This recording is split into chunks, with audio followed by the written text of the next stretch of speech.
Everyone likes to point out all their weight loss success. You see it all over Instagram, but no one likes to point out the amount of times that they've tried and failed before they got it right. My name's Nick. I'm a high performance fat loss coach for busy men, and I used to try a lot. I used to go on runs, trying to eat clean, whatever I knew that was at the time, thinking I was starting my fitness journey only to fail 3 weeks later and start from scratch. But eventually I went on to go above and beyond in my journey and ended up losing over 70 pounds. Because the problem is not where people cannot lose the weight. A lot of people find it easy to lose weight. They say, oh yeah, I can lose 5 kilos easy. All I gotta lose is the last 5 kilos. The problem is actually keeping the fat off for good. So what did me and my clients who've had successful fat loss journeys figure out in order to sustain this lifestyle change? Well, it's exactly that.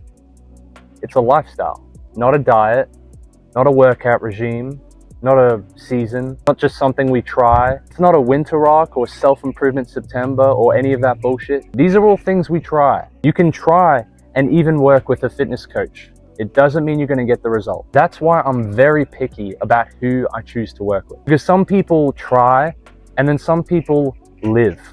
I actually hate using the word try. I swear to never use it, because innately it means to do something temporary for a period of time. And the words we use to describe ourselves and our adjectives and what we do is super duper important. I am statements are the most powerful statements you can make for yourself.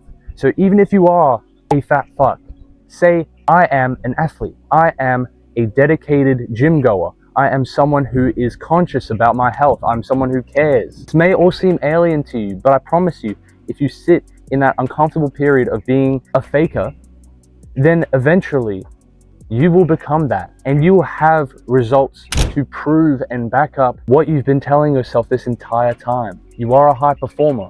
You are ambitious. You are a man worthy of respect. So anyways, the way I was able to shift this weak mentality and this negative spiraling loop in order to achieve a lean, strong physique that was aesthetic and garnered respect came to 2 big shifts. The first shift, some of which I mentioned earlier, is the identity shift. You become, you do, and then you have.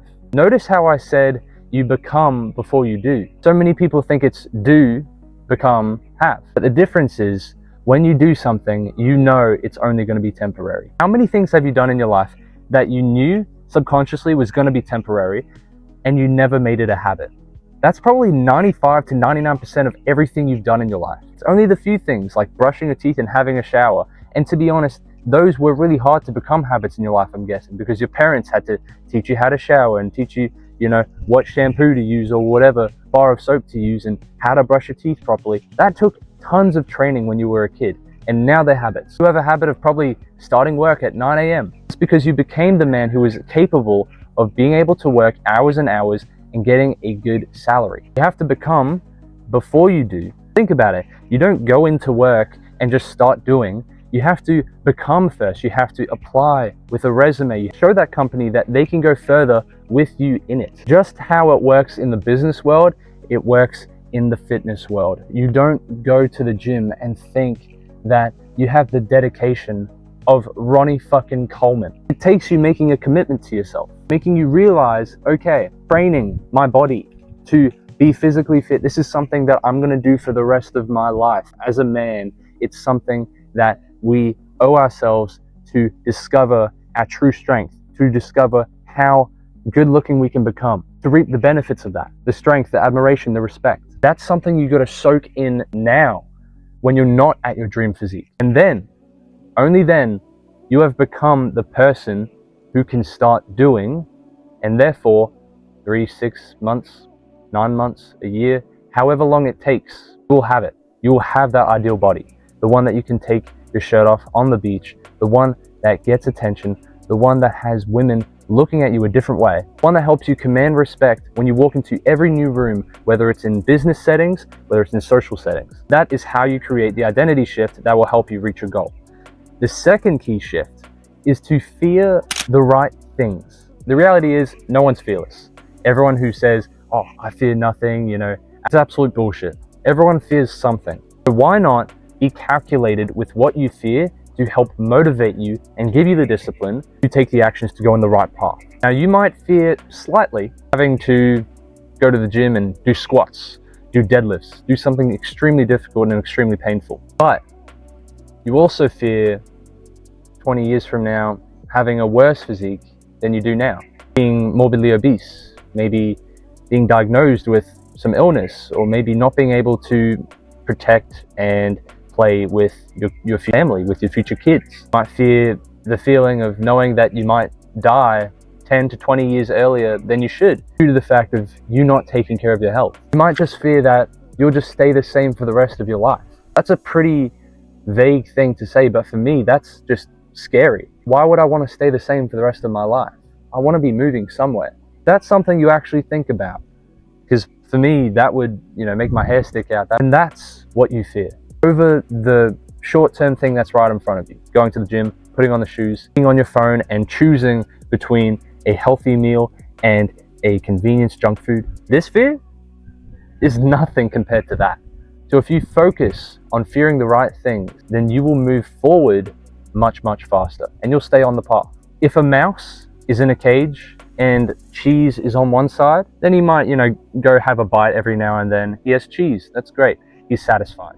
But if he has a cat on the other side and cheese on this side, he's running for that cheese.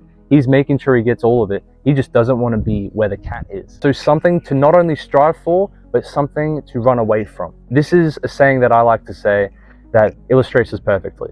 The fear of staying the same is worse than the fear of change. When that happens to you, you will make a change and you will stick to it. You won't stop trying. You won't stop restarting your fitness journey over and over and over again for the last 3-6 months and realizing, holy crap, I've gained weight. I haven't even gotten nowhere. I've gotten worse. That's happened to me.